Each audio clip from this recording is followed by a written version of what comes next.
Hoy, nagluto ako ng vegan pasta. Ang tawag dito ay pacham. Pachamba-chamba.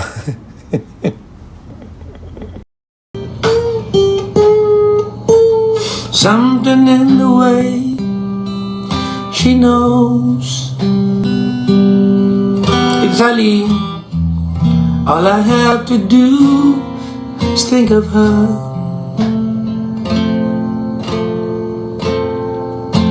Something in the things she shows me. Don't want to leave her now. You know I believe in her.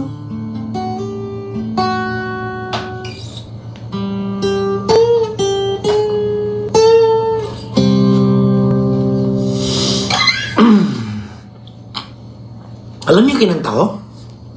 Wow, talaga? Okay lang mo ako pipigil. Wow, may anak ko, titigilan mo yung mga kaganyanan mo. Naku, talaga. Magano nga tayo.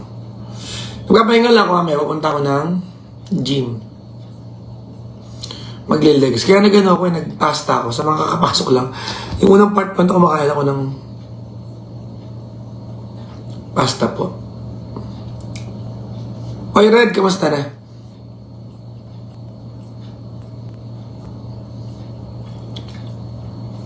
Parang ang tagal ko na hindi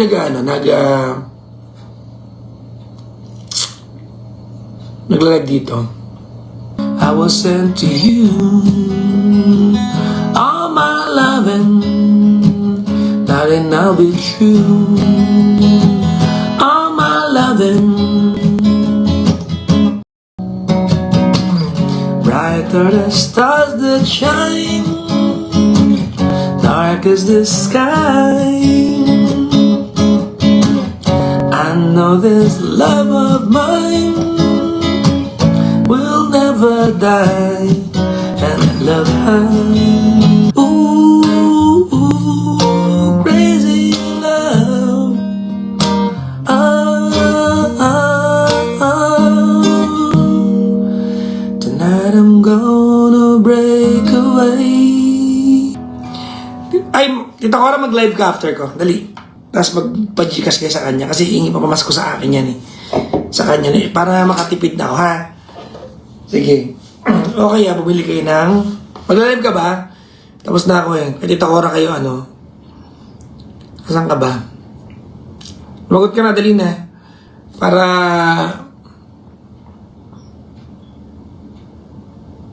Andiyan pa ba Tita Cora? Kailangan mong mag-live para hindi ka na humingi pamasko sa akin. Tanda na tayo. Stop. Hindi ko alam. Guys, I'm headed to the gym na. Thank you. Ay, tibay nyo, 200k nanonood. Akala may pinapanood ko yung importante. Wala Tita Cora, oh. Sorry, hindi ko binabasa kasi nasa laptop po ako. Ha? Oh, so I'm going to the gym.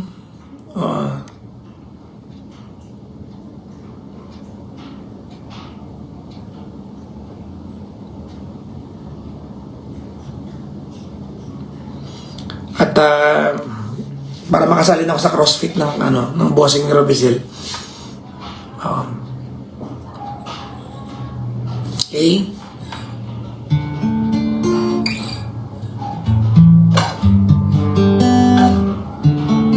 Para makaligo na rin ako sa gym, sa pag-shower sa gym. Na mga yung mga confetti kahapon. I was so tired last night, guys. Trivia, I don't wash my face when I'm tired all day. I go to bed, I wet wipes my face. Yan. Sabi niya, clear na mukha mo. I don't wash my face with any soap. Unless, galing ako sa ride, sa bukid, ganon. Ay, kato Ate Erin, wait lang.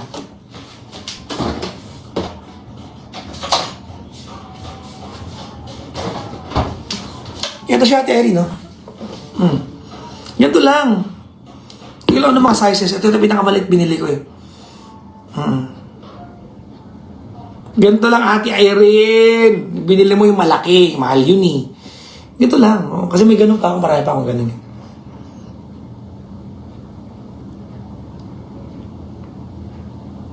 Okay na? Ito yung Powell ko. Ano to? I apply this dito ko. Para pag hinalikan niya ako, sabi niya, bango. Diyan, charot lang. Maglalagay nga ako ngayon. Pupunta ko ng gym eh.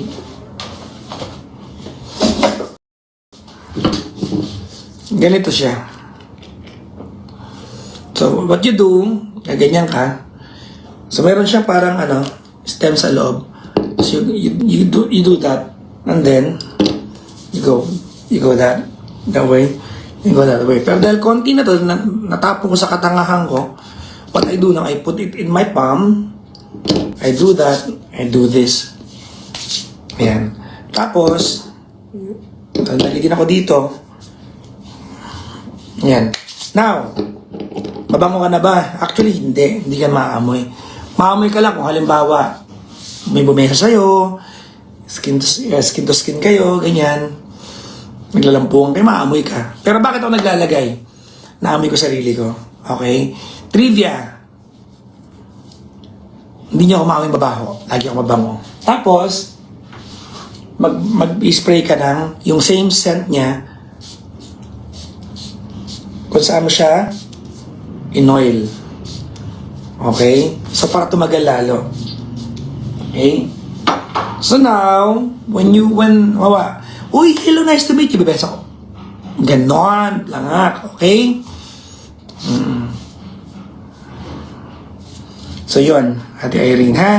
Pero, normally, Ate Irene, combine talaga siya. Dapat, siya, partner siya. Okay? Dahil meron pa ako nito, ito lang. Just the Owel. Sobra kasing tanga ko, Ate Irene, eh. Dinayo-dayo pa namin ng pinsan ko si Pia Makmak.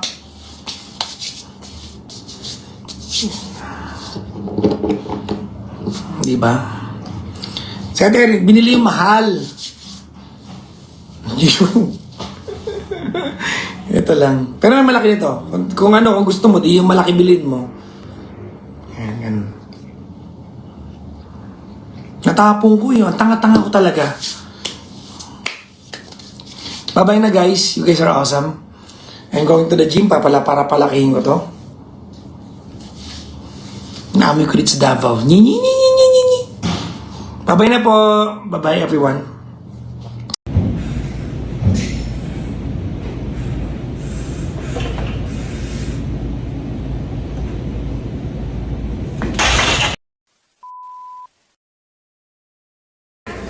Dito na. Isa. Back.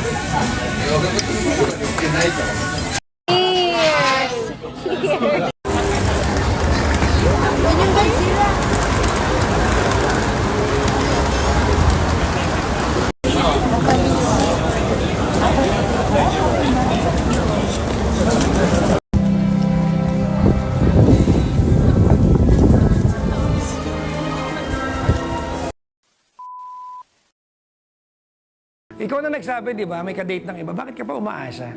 Di ba, alam mo, sa buhay natin, you are going to enjoy the value that you teach other people to give to you. So kung ang value mo sarili mo, ay mag-antay sa taong may dinidate ng iba, yan naman natanggap mo.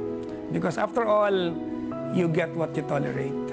So with that being said, alam mo, pinaka-importante, have a relationship with yourself. Try to enjoy your own company. Try to catch your breath before allowing another guy to take it away again. So, sarili muna. Importante yan. You cannot give yourself broken to another person and expect them to give the entire thing. So, buuin mo sarili mo. That's it. Maraming salamat po, Papa Jack. Thank you. You're welcome. Salamat. Wow! You took our breath away because it's such a breath of fresh air to hear someone go straight to the point, not beat around the bush, not be in the middle ground. Talagang may paninindigan. Di ba? Nakakatakot ko sa TV na to eh. Ano? Nakakatakot ko sa TV na to. Bakit? Sa radyo kasi medyo iba yung environment. Merong anonymity somehow. Hindi na rin Mas kasi... matapang ka ba sa radyo kasi hindi ka nakikita? Naka-live na rin kami sa Facebook. Pero parang natural habitat ko kasi yun eh. So, Oh, that's but true. I have always been, Miss Pia, obnoxiously honest.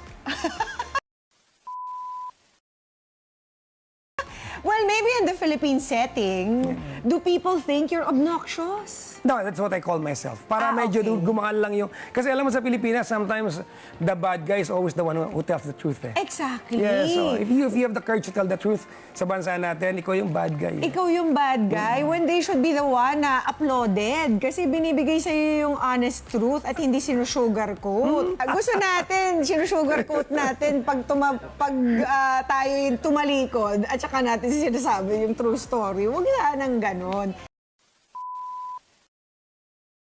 Pero ito 17 years nang nagbibigay ng payo para sa mga lovesick itong si Papa Jackson. Ikaw ba, meron ka ng na-encounter na mga pinayuhan mo tapos bumalik sa'yo at sinabing na bago talaga yung buhay namin? Marami na po, Miss Pia. Kaya lang, I am uncomfortable being commended eh.